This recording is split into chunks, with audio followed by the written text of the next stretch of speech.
अस्सलामुअलैकुम व्यूवर्स, आज हम नया एसी लेके आए हैं ओरिएंट का अल्ट्रॉन ई कम्फर्ट डीसी इन्वर्टर 1.5 टन का।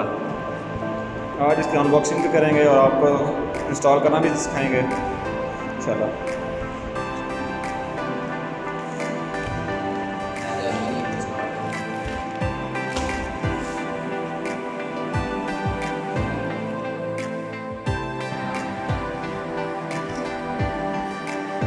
जी भाई, हम बॉक्स में देखते हैं क्या क्या साथ आता है। ये रिमोट, साथ सेल है, ये इंस्ट्रक्शन बुक्स, ये मैं आपको बताना भूल गया वाईफाई वाला है, तो इसकी ऐप होती है, तो ये पासवर्ड वगैरह साथ इसका एड्रेस वगैरह, ये इंस्टॉलेशन किट है।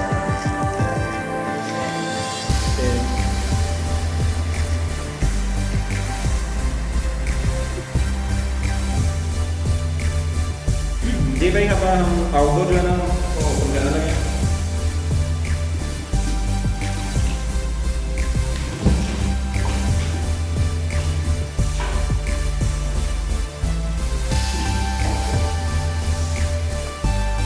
ये जब आता है तो स्ट्रिप्स वगैरह होते हैं, फिर बाकी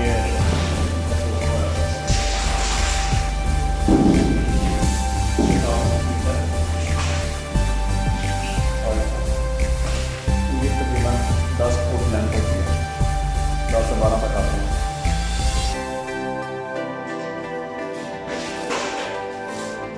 ये आपको मैंने बताया, ये ओरिएंट अल्ट्रॉन ई कम्फर्ट डीसी इन्वर्टर एसी है।